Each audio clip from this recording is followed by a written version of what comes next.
Okay. Can you see me? Can you hear me?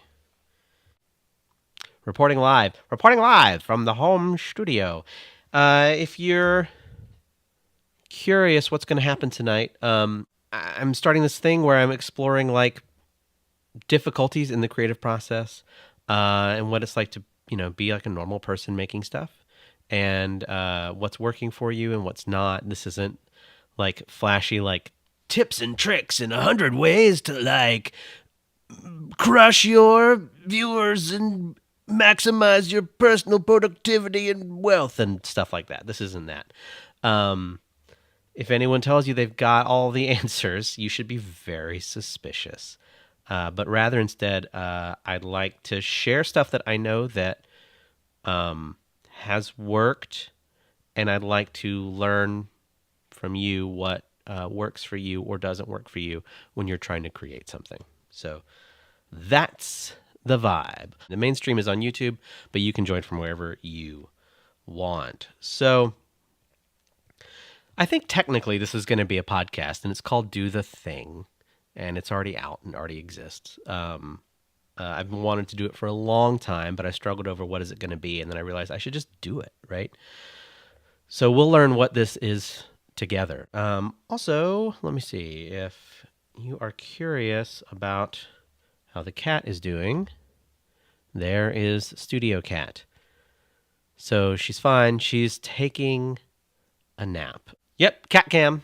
She's always here. She usually sits on my keyboard and walks all over everything. And tonight she's decided to, for whatever reason, sleep in her chair. So, I mean, every chair is her chair, but I'll take it. Um, well, look, I'm glad you're here. I'd like to kind of jump in to a couple of responses that I got about my question from last time, which was, what do you do when you feel stuck? What's stuff that works for you? Just because I was curious, like, you don't have to be stuck to wonder, what do I do if I'm stuck, right? So let me share a couple pieces of feedback here. I like this one. I'm not going to say who gave what feedback, just because, maybe you don't necessarily want that out there. Although I guess it's from public comments, but just in case, as a general policy, unless you say, "Hey, yeah, please blast my name all over things," I'm not going to say who said what. But I like this one. When asked about creativity and how do you make stuff and what stops you or gets you to make stuff, I think sometimes this is from a friend. I think sometimes I am at the will of a creativity ocean. When the tide is high, jump in head first. When there are no waves, maybe it's a sign to rest and absorb other people's art. It's tricky. It's interesting because it's. My question is it passive? Is that super? Which is okay, but are you waiting almost on permission from others to do what you want? Now I certainly feel that way sometimes too. Like, there's so much creativity, there's so many people making things. It's hard to have that enter your head without judgment entering your head as well. As like, is what I'm making as good as what someone else is making, or why should I even make anything when so and so is going to make it better, etc., etc., etc. But I thought that was interesting. When do you recharge? Is recharging useful for you, or does it fuel a cycle of comparing, right? Or both? Maybe it depends on the thing. Yeah. So like if I see a movie, I don't compare what I get to do to another actor's career or whatever. I tend to just get excited and inspired to be in the movie, and I get really infected with whatever the vibe of the movie is. Because I'm a weird looking dude, so the career that I'm going to have is not going to be the career that like Jude Law has. That's just not my thing, right? So I get that. Here's another one that we have. This one has a couple of tips on tips and tricks, advice. This is something that they do when they're suffering from like creative burnout. I suffer from burnout just from having a regular job. I bet that's pretty common. I know it is. I work full time, and I'm exhausted when I get home. Okay, fair. So how do you make stuff when you're tired? How do you make stuff anyway? That's not easy. That's not easy at all. I usually try these things to recover from burnout. Number one, going on a walk in a park or somewhere. That's good. Recharge, get out there, take care of your health, right? I unfortunately kind of let my health go when I get in a real creative streak, and I have to change that. So, yeah. Two, I'm always working on a ton of projects. So if I'm particularly focused on one and I'm stuck, I take a step back and I work on something else. So if you have a lot of, pots on the stove, if you will, creatively, right? That's interesting. I'm curious, if you have a lot of projects, as someone who's guilty of having a lot of projects, do you feel like you're moving any of those projects forward in a meaningful way? Or are you in sort of an idle pattern? A great thing that I like to think about is the distinction between being busy and being productive. Am I making something, really making something, or am I just busy? I think that's an interesting distinction to note. Like, when am I doing something that's going to go somewhere, and when am I kind of tricking myself into thinking I'm doing something just by having a flurry of activity? And I know a lot of dear artists, and I certainly have done this myself plenty, and I still do. But I know a lot of dear artists whose main artistic mission, whatever their thing is that they're trying to do, right, do the thing, doesn't move forward not because of perfectionism, but because they're trying to do a bunch of different things in a bunch of different areas. And it's not that they don't have focus when they're doing them. They're hyper-focused on what it is that they're doing. And again, this is me. Like, this is totally me who does this as well. But it's hard to get any of them to really move forward. And so, for example, like I have, I don't have the book on the shelf. Do I? Oh, yeah, I do.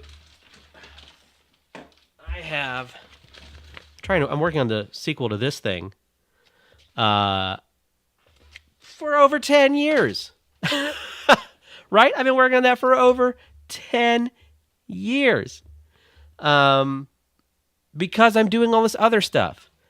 And gosh, if I could just get the second book out, then I've done it, right? Then I have a book. I have the whole second season of the animated version of that. I have the audio recorded with the lead actor ready to go, and a couple of other actors as well. So I've made progress in lots of different places, but it's not moving forward. Do you have anything like that? I wonder. Anyway, so that's my concern. It's like jumping from project to project.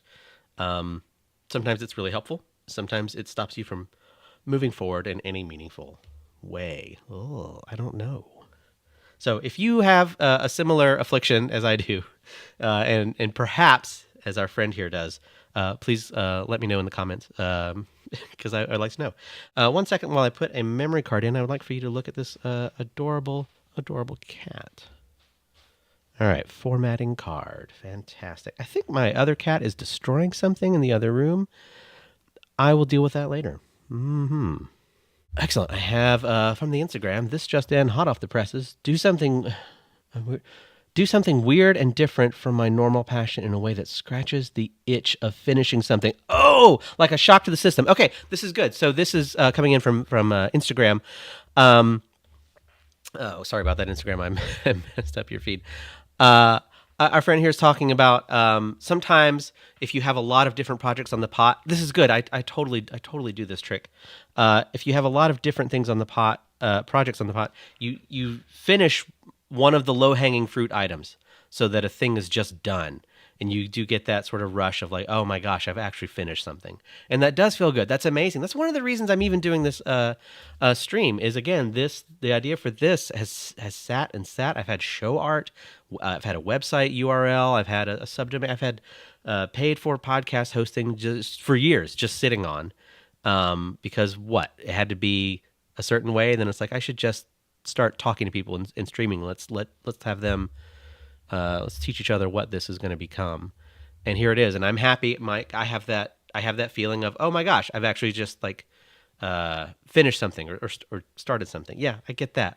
Sometimes if you can take the easy victory for yourself, I do think you should.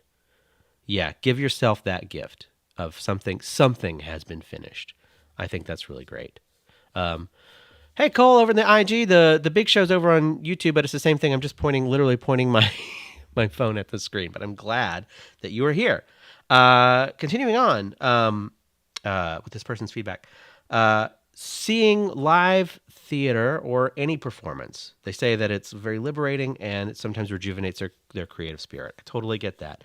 Again, that thing that ties into, so we've got two people who are saying that absorbing other people's art helps them, right? It's like a thing that kicks the engine. So I think there's got to be something useful there, right? I hope. I think so. I think that's good.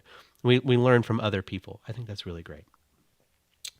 Finally, I found being with other creative friends helps to fuel new ideas.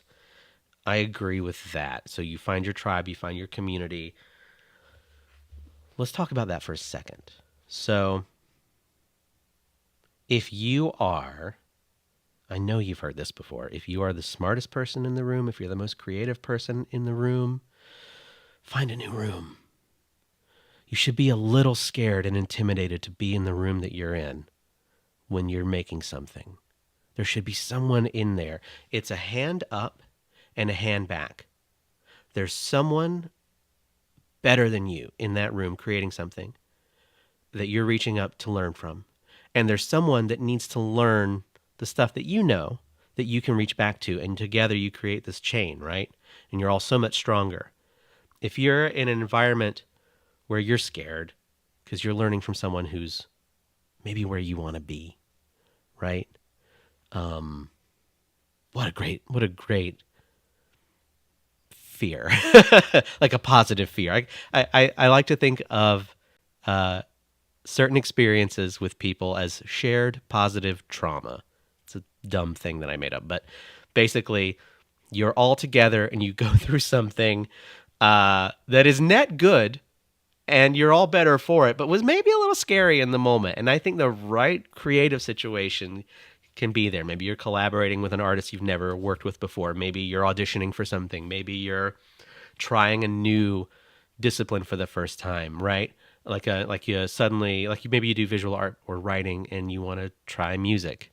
You know, you can do that anonymously, right? Like you can put out stuff, but even anonymously, that can be a little scary, right? So it's cool to be scared. But if you can find a mentor that scares you in a good way, not in a mentally hurtful way, right? There are people in creative fields who are where you want to be, who abuse structures of power, right? Those people will scare you in the wrong way. Okay? I'm not talking about anyone in the chat. Those people will scare you in the wrong way. You know, they'll use the mystique. This happens a lot in film. They'll use the mystique of their position and their presence and what they know and where they're at. The sort of mystery of how did they get there. They'll use that to flatten you to make them feel better. Boy, that is not okay.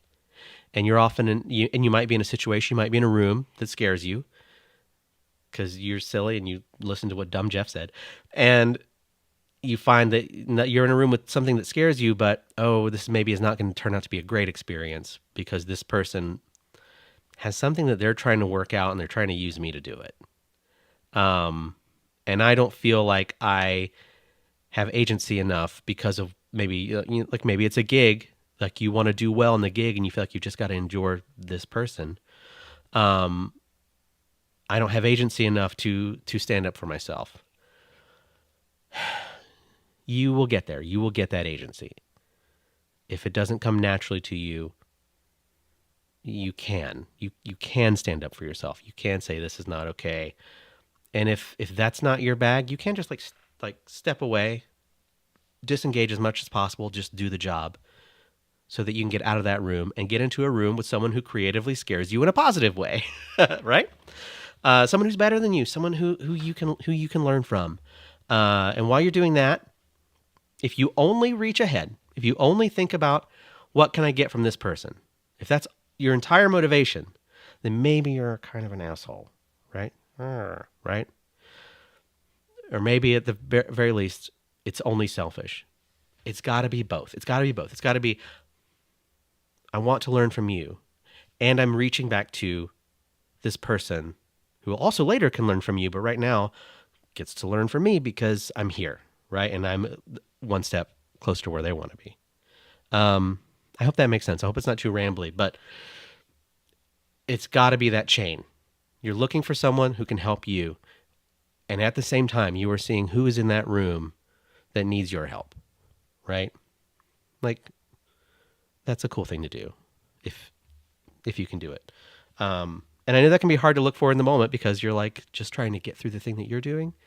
I get it, but always be looking out for maybe who's the lowest status person in the room, who's the newest in the room, who's the person that you can reach out to. And they may say, hey, man, I don't want your help.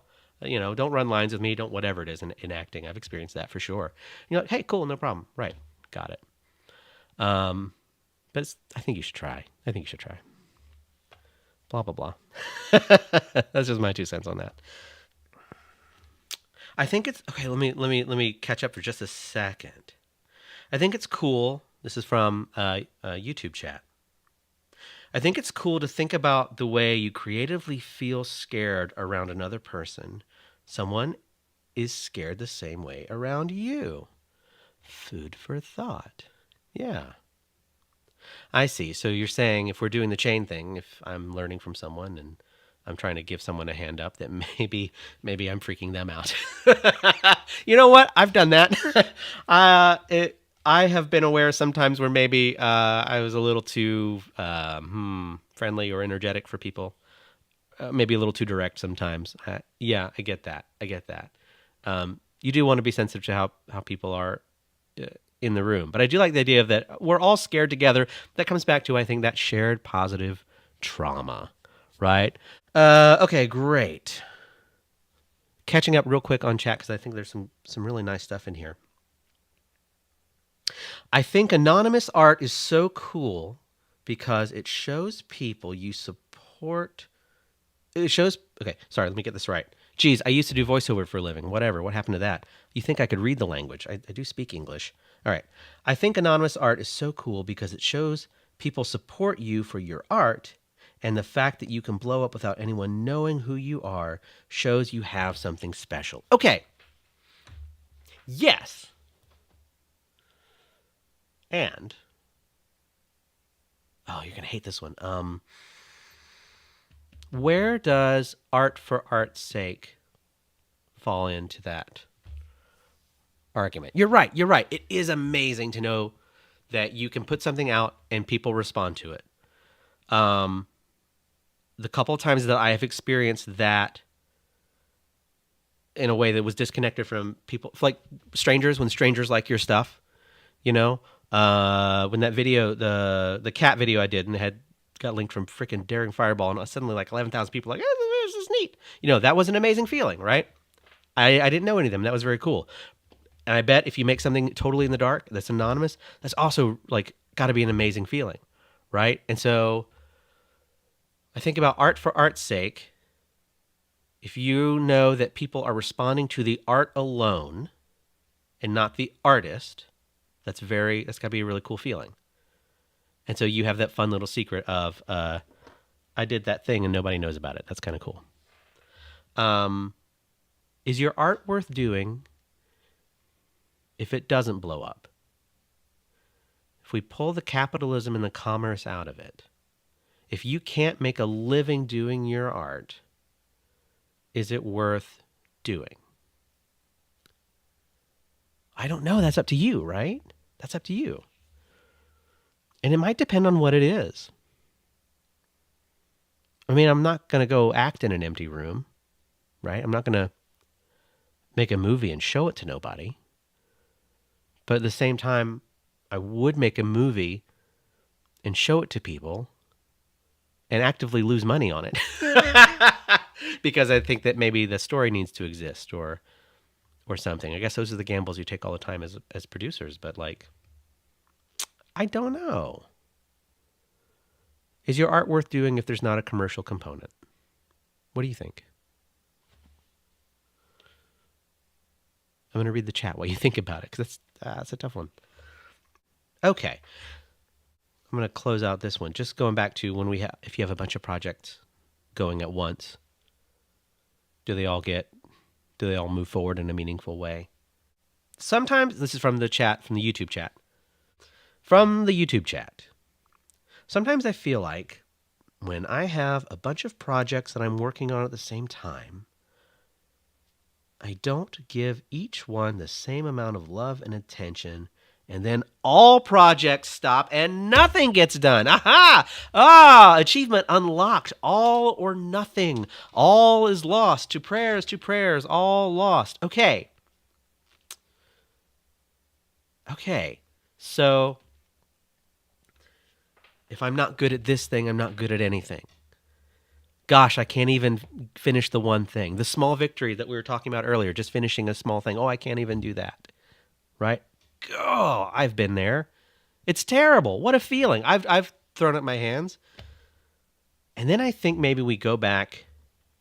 That might be a good time to do some of the other stuff that we've heard so far. Like, go on a walk in the park or something. That's good. Where does your life factor into this? Right? I'm making stuff. It's terrible. I can't finish any of it. I'm moving all these little things forward, which we'll come back to. Moving all these little things forward, but nothing's actually getting done. Forget it. I'm not going to do anything. And then what do you do? Well, probably all that's left is you focus on, either your day job or like your life. Boy, your life is important. Boy, your life is so important. Everybody, it's all you get. So it's maybe why you're like trying to make stuff too, right? This is it. This is the life that I get, and it's so important. If to nobody else, at least to me, because you're only going to see it through your eyes, right? And when you get to make art and connect with people, and someone responds to your stuff, gosh, that's so amazing. That can be such a wonderful thing.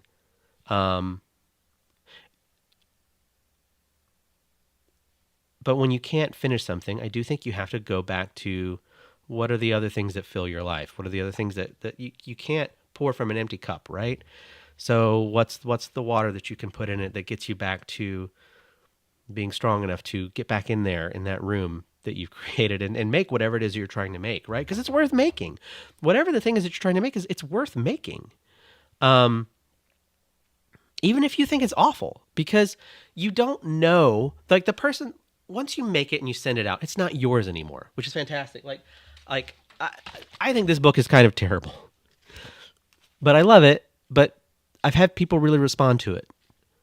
And there's so many things in here that I would like George Lucas and do over, right? But I shouldn't, because it's not mine anymore. And you might make something that will hit somebody exactly when they need it. And it might be some part of it that you didn't think was anything. Like there was here's a fun story. If these stories are terrible, I'll move on if you want. But it was at like one of the absolute, this is not a maudlin story, but I was at one of the absolute like lowest points of my existence. I was living in this house where someone had just died, and I had fled Orlando under cover of darkness and had moved back to my hometown, and I was single again, and it was like life was terrible. I lost like 30 pounds just on depression, and the only thing that got me through was watching this dumb sitcom, really, really like great script, but this fluffy sitcom called Better Off Ted. It was fluffy. I mean, it was candy. But it was great. And the writing was great. And it was like a balloon.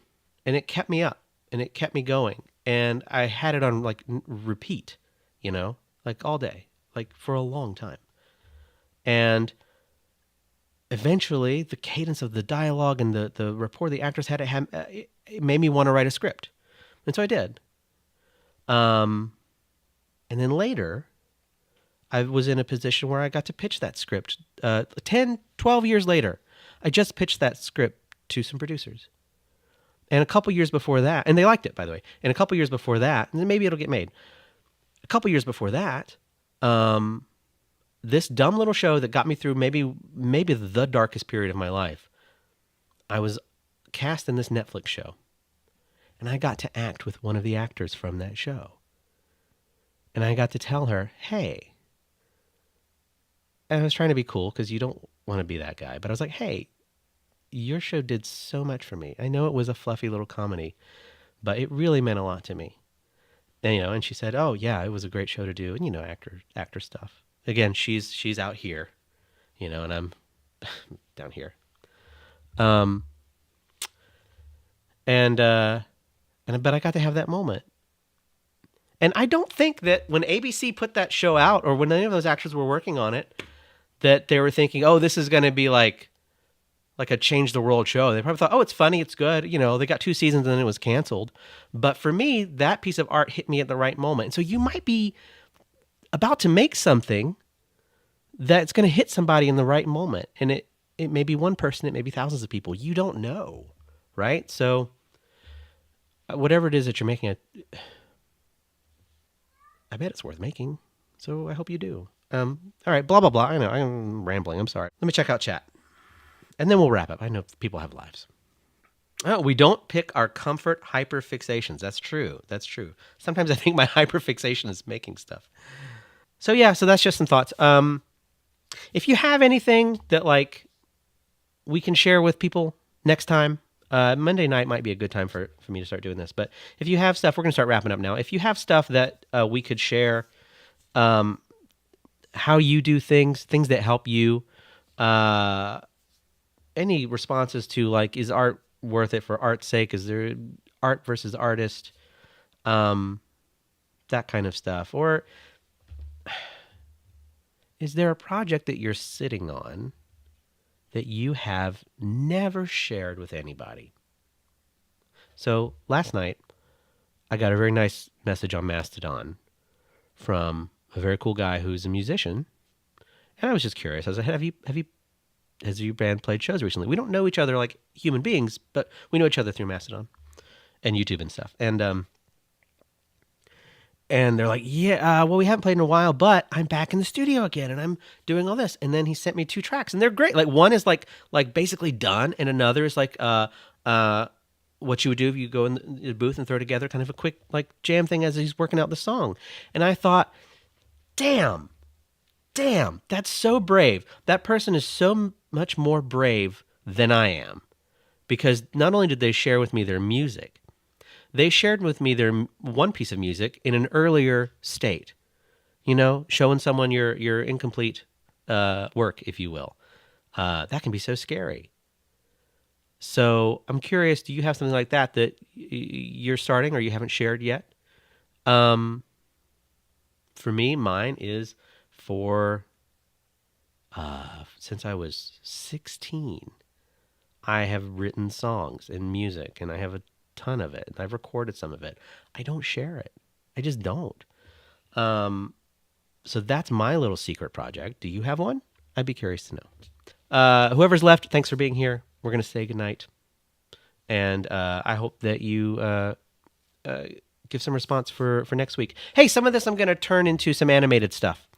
So that's a thing. And we might have some people on as well that can share music or share whatever they're working on. That might be kind of a fun thing to do. But I'll pull whatever is worth pulling out of this and maybe make some animated stuff out of your questions and comments and stuff like that. So, okay. Thank you very much. I'm going to stoppo la streamo now. I hope you have a good night.